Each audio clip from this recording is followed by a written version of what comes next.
नमस्कार दोस्तों, सबसे पहले आप सिंधिया राजघराने के लखते जिगर ज्योतिरादित्य सिंधिया नहीं, ग्वालियर के महाराज श्रीमंत ज्योतिरादित्य सिंधिया का ये इतिहास बोध सुनिए। और बाला साहब को हराने का काम अगर किसी दल ने किया तो वो कांग्रेस पार्टी ने किया। मेरे भाइयों, सुना आपने क्या कह रहे हैं सिंधिया जी महाराज?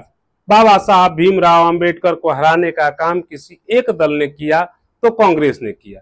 जो वीडियो मैंने सुनाया नहीं वो लंबा है और उसमें ज्योतिरादित्य सिंधिया कह रहे हैं कि तब के प्रधानमंत्री यानी जवाहरलाल नेहरू ने डॉक्टर अंबेडकर को हराने में कोई कसर नहीं छोड़ी।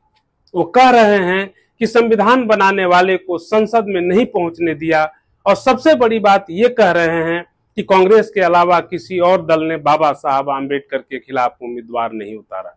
समय और सुविधा के हिसाब से पार्टी बदलने वाले और राजनीति में अपनी निष्ठा को नेपकिन की तरह इस्तेमाल करने वाले सिंधिया परिवार का झूठ और राजनीतिक पाखंड आज एक एक करके बेनकाब होगा। बस इस सच को सामने लाने वाले मंथन को हौसला देने के लिए आप राष्ट्र मंथन को सब्सक्राइब जरूर कर लीजिए, इसको ज्यादा से ज्यादा शेयर कीजिए और वीडियो के आखिर तक पूरी सच्चाई को जानने के लिए मेरे साथ बने रहिए। सिंधिया का यह कहना बिल्कुल सही है कि कांग्रेस ने 1952 के पहले लोकसभा चुनाव में अंबेडकर को हराया था, लेकिन ये कहना उससे भी ज्यादा गलत है, झूठ है कि अंबेडकर के खिलाफ कांग्रेस के अलावा किसी और दल ने उम्मीदवार नहीं उतारा था। सिर्फ कांग्रेस ने ही उतारा था। राजमहलों की चकाचौंध में इतिहास की झूठी व्याख्या ऐसे ही होती है। इसके लिए पहले आप 1952 की चुनावी पृष्ठभूमि को समझ लीजिए। 27 सितंबर 1951 को प्रधानमंत्री पंडित जवाहरलाल नेहरू से मतभेद के कारण डॉक्टर भीमराव अंबेडकर ने कानून मंत्री का पद छोड़ दिया था। फिर उन्होंने शेड्यूल कास्ट फेडरेशन नाम की पार्टी बनाई और 1952 के चुनाव में तब के बॉम्बे नॉर्थ सीट से वो चुनाव लड़े। कांग्रेस ने अंबेडकर के खिलाफ कभी उनके ही सहयोगी रहे और दूध और मक्खन बेचने वाले नारायण एस काजरोलकर को खड़ा कर दिया। सिंधिया सही कह रहे हैं कि नेहरू काजरोलकर के प्रचार के लिए गए थे। उस चुनाव में काजरोलकर ने मराठी में नारा दिया, कूथे तो घटनाकर अंबेडकर आनी कूथे हा लौनी विक्या काजरोलकर, यानी कहां संविधान निर्माता अंबेडकर और कहां दूध मक्खन बेचने वाले काजरोलकर। काजरोलकर ने अपने को आम आदमी का प्रतिनिधि बताकर, कांग्रेस का उम्मीदवार बताकर और उस वक्त देश में नेहरू की प्रचंड लोकप्रियता पर सवार होकर चुनाव वो जीत गए। उस चुनाव में काजरोलकर को 1,38,137 वोट मिले, जबकि अंबेडकर को 1,23,576 वोट। यहां तक सिंधिया बिल्कुल सही कह रहे हैं, लेकिन इससे आगे उनके झूठ का राज्य शुरू होता है। वे झूठ बोलते हैं जब कहते हैं कि प्रधानमंत्री बनने वाले की सह पर यानी नेहरू की सह पर कांग्रेस ने अंबेडकर के खिलाफ उम्मीदवार उतारा, जबकि दूसरे किसी पार्टी ने उम्मीदवार नहीं उतारा। सिंधिया को इतिहास की किताबें पढ़ लेनी चाहिए।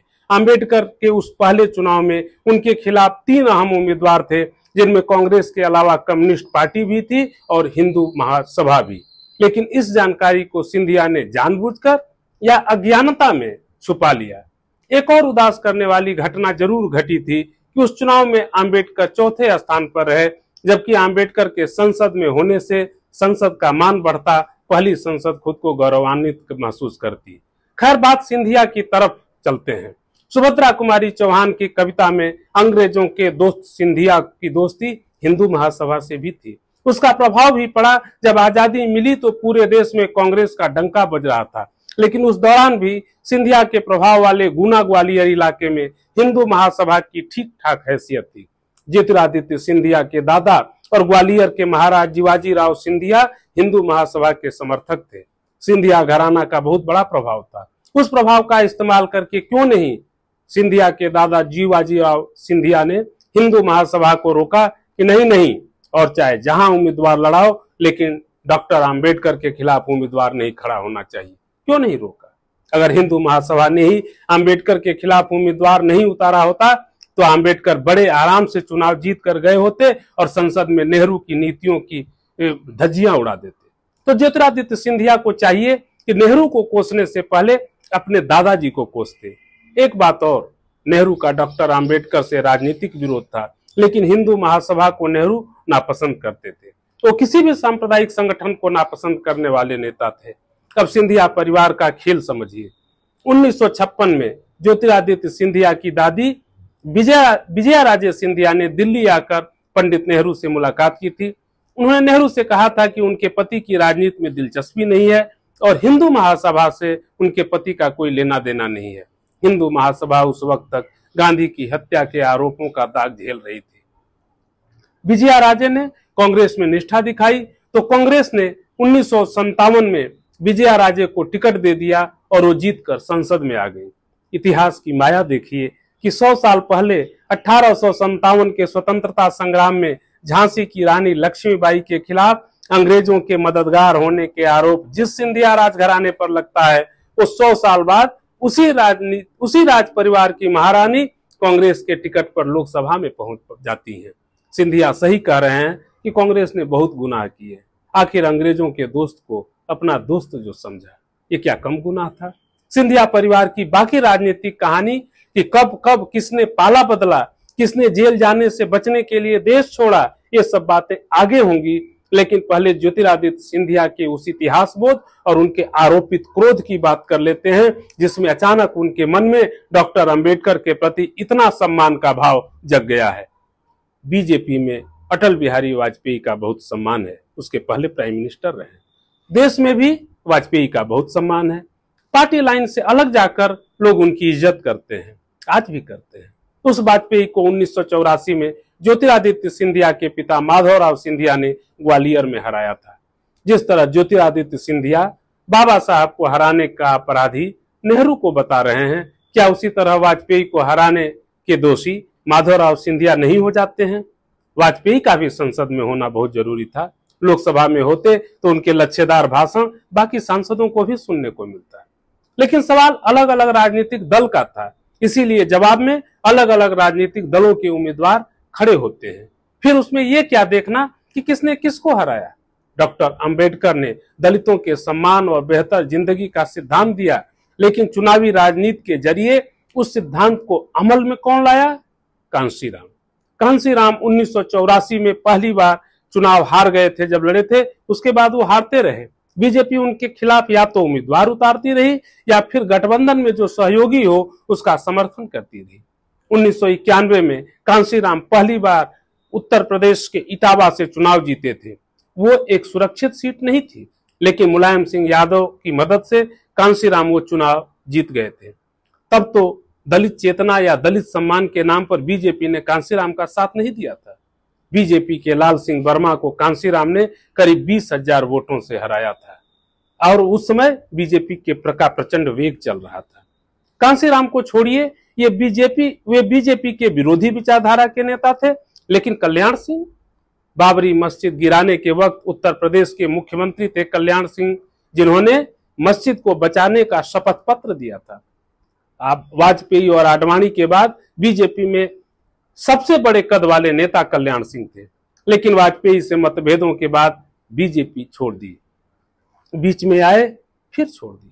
2009 में एटा से निर्दलीय उम्मीदवार के रूप में चुनाव लड़ा। मुलायम सिंह यादव ने समर्थन किया और कल्याण सिंह चुनाव जीत गए। क्या बीजेपी ने कल्याण सिंह के खिलाफ उम्मीदवार नहीं उतारा था? उतारा था। और जहां कल्याण सिंह ने निर्दलीय उम्मीदवार के रूप में 2,75,717 वोट हासिल किए थे, वहीं बीजेपी के श्याम सिंह साक्य 88,562 वोट पाकर तीसरे नंबर पर रहे। कल्याण सिंह जीत गए, ये दूसरी बात है। नहीं तो बीजेपी ने क्या उनके खिलाफ उम्मीदवार खड़ा करके पिछड़ी जातियों और 15 साल पहले तक हिंदू हृदय सम्राट कहे गए कल्याण सिंह का अपमान किया था? मैं ये उदाहरण ये बताने के लिए नहीं दे रहा हूं कि बीजेपी ने कल्याण सिंह या कांशीराम के खिलाफ उम्मीदवार खड़ा करके कोई गलती की थी। 1984 में ज्योतिरादित्य के पिता माधवराव को वाजपेयी के खिलाफ लड़वाकर कांग्रेस ने भी गलती नहीं की थी। संसदीय लोकतंत्र की यही तो खूबी है कि सारी लड़ाई विचारधारा के स्तर पर होनी चाहिए। अंबेडकर के खिलाफ कांग्रेस का उम्मीदवार उतारना अंबेडकर का अपमान करना नहीं, बल्कि एक चुनावी प्रक्रिया का हिस्सा भर था। दशकों तक सांसद रहने के बाद भी जिनकी बुद्धि इतना भी नहीं समझती, उनको भारत की लोकतंत्र की ताकत समझ में नहीं आएगी। 1952 के उस चुनाव से पहले ऐसा नहीं है कि सिर्फ अंबेडकर ही नेहरू मंत्रिमंडल से निकले या उन्होंने ही उन्होंने ही नई पार्टी बनाई। बहुत कुछ उठापटक हुआ। श्यामा प्रसाद मुखर्जी भी नेहरू की अंतरिम सरकार में मंत्री थे, लेकिन उन्होंने बाहर निकलकर भारतीय जनसंघ बना लिया। नेहरू समाजवादी सोच वाले नेता थे और उनकी इस सोच के विरोधी सिर्फ श्यामा प्रसाद मुखर्जी ही नहीं थे, बल्कि सरदार पटेल भी थे। लेकिन जयप्रकाश नारायण, राम मनोहर लोहिया, आचार्य नरेंद्र देव, जेबी कृपलानी जैसे नेता भी 1952 के चुनाव से पहले ही कांग्रेस को छोड़कर अपनी पार्टी बना चुके थे। नेहरू सबसे ज्यादा इनमें किसी को मानते थे तो वो जयप्रकाश नारायण थे। पटेल के निधन के बाद नेहरू चाहते थे कि जेपी उनके मंत्रिमंडल में शामिल हो और सरदार पटेल वाली जगह लें, यानी डिप्टी प्राइम मिनिस्टर। लेकिन जेपी ने उसे मंजूर नहीं किया। जब मैदान में आप अपने आमने सामने से लड़ेंगे तो फिर दूसरे से मुरव्वत की उम्मीद कैसे करेंगे। महाभारत के युद्ध में अर्जुन को भी पितामह भीष्म और गुरु द्रोण पर प्राणघातक बाण चलाने पड़े थे। लोकतंत्र में एक दूसरे के खिलाफ चुनाव लड़ने से लोकतंत्र मजबूत ही होता है, फिर हारने से किसी का कद कम नहीं हो जाता, उसकी प्रासंगिकता कम नहीं हो जाती। अंबेडकर की प्रासंगिकता चुनाव हार कर भी बनी हुई है, आगे भी रहेगी। लेकिन राजमहलों में रहने वाले सत्ता के आकांक्षियों को इतिहास बहुत जल्द भुला देता है, क्योंकि इतिहास सिर्फ राजमहल के ईंट पत्थरों को ही नहीं गिनता है। नेताओं की राजनीतिक मजबूरी ये होती है कि जिस दल में होंगे उस दल की भाषा बोलेंगे। ये एक सामान्य अनुशासन का भी हिस्सा है, लेकिन उसी वक्त राजनीतिक मर्यादा का भी ध्यान रखना चाहिए। अब सिंधिया जी का ये नया बयान सुन लीजिए। जिनकी सरकार इस देश में नहीं, दलित समाज की प्रगति और विकास का एक बार भी नहीं सोचा। एक तो ये जुमला गलत है। अगर 1947 से 1952 तक की अंतरिम सरकार को भी जोड़ लें तो देश में अब तक किस पार्टी ने कितना राज किया, इसको आप समझ सकते हैं। कांग्रेस में जवाहरलाल नेहरू ने 17 साल, लाल बहादुर शास्त्री ने 1.5 साल, इंदिरा गांधी ने 15 साल, राजीव गांधी ने 5 साल, पीवी नरसिम्हा राव ने 5 साल और मनमोहन सिंह ने 10 साल तक सरकार चलाई। इस तरह कांग्रेस ने आजादी के 76 वर्षों में 53.5 साल तक सरकार चलाई। यानी 70 साल के राज का जुमला उछालना ये आंकड़ों के हिसाब से ठीक नहीं है। अब संविधान की शपथ लेने वाले एक मंत्री से इतनी उम्मीद तो की ही जा सकती है कि वो कम से कम आंकड़ों के मामले में सही बोले। कांग्रेस ने खुद 53.5 साल तक सरकार चलाई और उसके बाहर से समर्थन देने से 4 सरकारें कुल जमा 3 साल तक चली। यानी कांग्रेस सत्ता में डायरेक्टली और इनडायरेक्टली 56.5 साल तक रही। बाकी 20 साल में बीजेपी की सरकार 15 साल रही और इनके समर्थन से चलने वाली सरकार करीब 3 साल तक, बीजेपी की सरकार अभी चल रही है। 1 साल 6 महीने के समय कम हो रहा है कि कुछ सरकारों में कुछ महीने की घट बढ़ हो सकती है। तो क्या 70 साल का सारा दोष कांग्रेस के मत्थे मढ़ा जाएगा? सारे राजनीतिक गुनाहों का पंचनामा कांग्रेस के नाम पढ़ा जाएगा? और अगर ऐसा किया जाएगा तो उस कांग्रेस में दशकों तक सिंधिया परिवार भी प्रभावशाली पदों पर रहा, जो भी नेता बना उसके करीबी रहा। उनका भी इतिहास जान लीजिए। आप पहले ही ये जान चुके हैं कि सिंधिया परिवार की सियासी पारी का शुभारंभ ज्योतिरादित्य सिंधिया की दादी विजया राजे सिंधिया ने शुरू की, और वो उस कांग्रेस से जिसको आज लानत मलानत खुद सिंधिया कर रहे हैं। लेकिन 1966 में ग्वालियर में पुलिस फायरिंग में 2 प्रदर्शनकारी छात्रों की मौत के बाद तत्कालीन मुख्यमंत्री द्वारिका प्रसाद मिश्र ने राजघराने की चिंता को तवज्जो नहीं दी। इससे विजया राजे सिंधिया ने कांग्रेस छोड़ दिया। 1967 में जनसंघ के टिकट पर ये गुना से लोकसभा के लिए और कारेरा से विधानसभा के लिए मैदान में उतरी। दोनों जगह पर जीती तो दिल्ली की जगह भोपाल को तवज्जो दी और विधायक बनी, फिर विधानसभा में विपक्ष की नेता भी।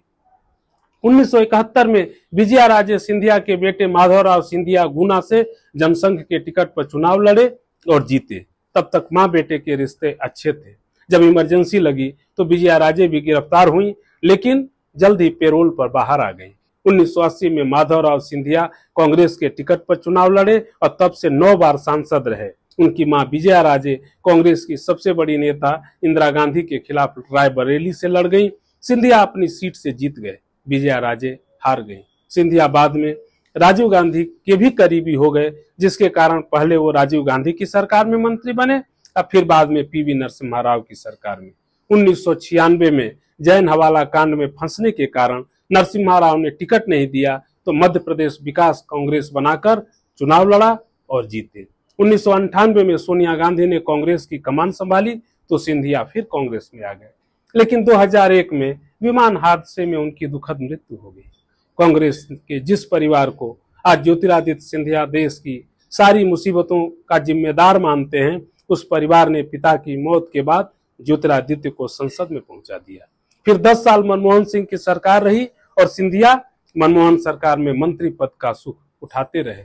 और हाँ, जब ये श्रीमान कांग्रेस के साथ थे तब दलितों के लिए कांग्रेस कितनी महान थी, कितना काम करने वाली थी, ये भी इनके ही मुखारबिंद से सुन लीजिए। मीरा कुमार जी को अध्यक्ष बनाया, जो दलित है उनको अध्यक्ष बनाया। कांग्रेस की सरकार ने राष्ट्रपति के आर नारायण जी को बनाया। कांग्रेस की सरकार ने 7 कैबिनेट के मंत्री बनाया। मैं जा पाया जहां इंदिरा गांधी जी बेलची में गई थी अपने वेस्ट तक पानी में घूमते हुए, जब दलितों का नरसंहार हुआ था। राहुल गांधी ऊना गए थे, रोहित वेमुला के यहाँ गए थे। इस सरकार का एक मंत्री क्यों नहीं जा पाया? एक ही घटना पे कांग्रेस की सरकार ने SC ST एट्रोसिटी एक्ट लेके आई। आप सोचिए कि कितना बदल जाता है इंसान सत्ता के समीकरण की धुरी पर, किस कदर नाचता है इंसान। ज्योतिरादित्य सिंधिया ने भी खुद को वही साबित किया। सिंधिया परिवार के संक्षिप्त राजनीतिक परिचय के बाद सवाल उठता है कि क्या सिंधिया परिवार सिर्फ सत्ता के साथ रहने वाला है? अगर लगे कि सत्ता नहीं मिलेगी तो वो पाला तुरंत बदल लेगा। और क्या इसीलिए मध्य प्रदेश में शिवराज सिंह चौहान भी सिंधिया को खास तवज्जो नहीं देते, बहुत विश्वास नहीं करते? कैसे? ये किसी और वीडियो में जरूर बात होगी, इस पर हम लोग बात करेंगे। इसके लिए आप राष्ट्रमंथन को सब्सक्राइब जरूर कर लीजिए, इसको ज्यादा से ज्यादा शेयर कीजिए, अपने कमेंट हमें भेजिए। फिर मंथन होगा किसी और मुद्दे पर, बिल्कुल बेबाक, निष्पक्ष और सटीक। तब तक के लिए नमस्कार।